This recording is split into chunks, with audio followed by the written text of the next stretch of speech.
my friends and my acquaintances, I'll give you now my hand, for I will ne'er be back again on the breeze of Sutherland. Thank you for joining me tonight on a disciple's journey.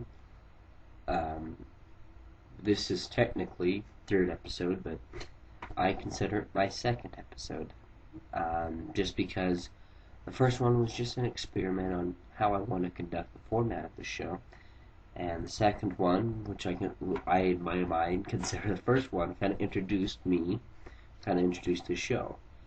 And basically, as I kind of said last time, it's going to be like a podcast. It's going to be something that's going to only last 10 minutes long, and I'm going to take one topic and kind of touch on it.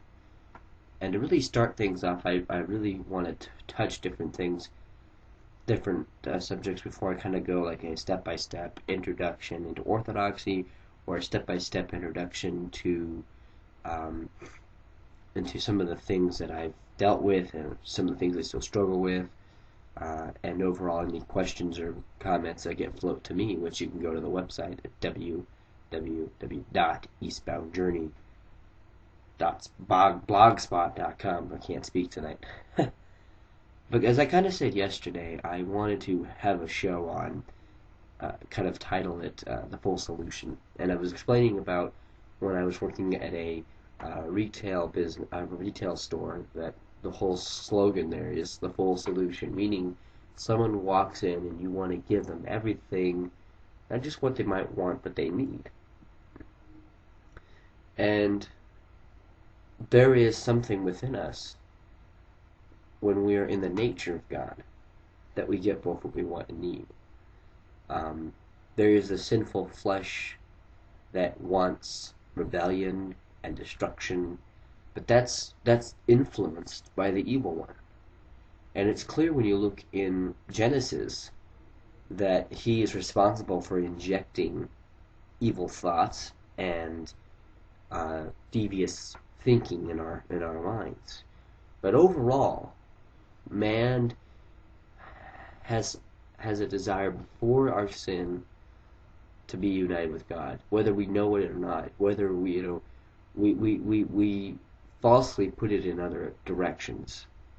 But because we're fallen and we're in sin, we can't contend with it. We can't identify it right, and it says in the Bible that in Romans that even while we were still, dead, he came and saved us. He came and had grace on us. He came and had mercy on us. And God's mercy and grace never leave us. In fact, as a Christian, all you can ever count on is the mercy and grace of God. That's the only thing you can pray for. It's the only thing you can ask. Which goes into an issue of the biggest problem with contemporary Christian Protestant praise services, is it's not focused on the mercy of God. Rather, it's focused on our self-praise of Him. We need to thank Him, we think. We need to thank Him. Because if we don't thank Him, somehow God gets offended. Or we need to show praise because we need to worship Him. Because He's God, so we have to worship Him. So we almost get sent into a paganistic understanding of how the service, as they say in German, Gottesdienst, God's service, really is conducted. Excuse me.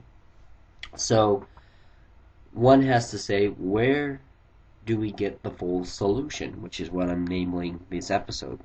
And what we're going to be talking about today is the fact that we need the full solution. It's not just enough to have half of it or none of it, or have it watered down. If our soul, like our body, needs nourishing, then it's only natural that our soul needs nourishing. And it's only in the church, on the authority of Christ, where His presence is at, and we can drink upon Him. He is our well of eternal water. He is the bread of life.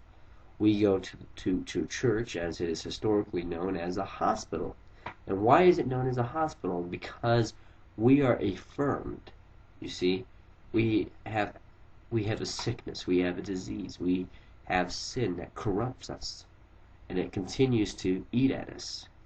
Even if we're baptized and declared, if some want to call it that in Protestantism, declared righteous, which we very well can be declared righteous, but if we're still sick, if someone's sick and someone says, "I declare you healthy," then it doesn't do you a whole lot. You actually have to take the medicine.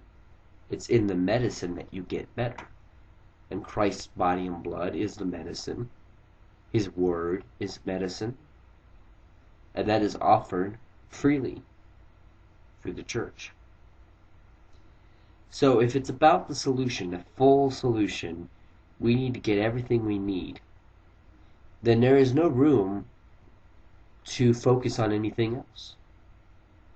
If at church it's about Christ coming to us, His Spirit, if God is being revealed, and in that we ask Him for mercy and we ask Him to have pity on us and to humble us and to restore us, then He will.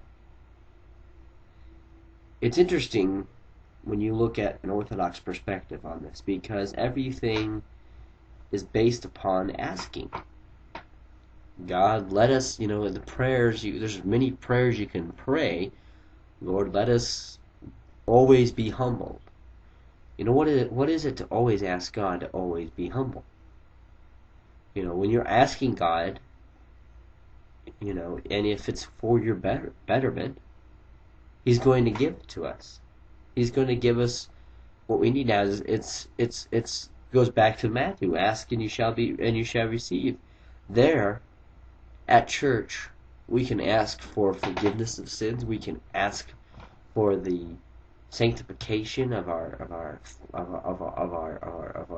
soul. We can ask for our regeneration of our body and our mind, and it's going to be given to us. So why would we want a substitute? Why do we want something that's just a resemblance of that, but not really the real thing? Ultimately, once you see this question for what it is, you realize that there's only one place where the full solution is being given, and that is in the true church. And if the true church is defined by the fact that we're getting what we need, because there's an old liturgical, doctrinal statement, which is in Latin, which is lex referende, lex crende. And what lex referende, lex crende means is the law of worship, or practice of worship, the operation operandi, the law of crende, of belief. So, creed. So, what you do on Sunday is going to determine how you believe. So if you believe that in church it's just about getting together with all your favorite friends and praising God and having a good time, then that's what you believe. And you're missing out on the principles, the solid principles and the standard important things. You're missing out on the sacraments. You're missing out on the elements and the gifts that God has given us, and the works that we have that are there, that are fulfilled. And we have to receive those things, and we have to understand that those things are there for our need.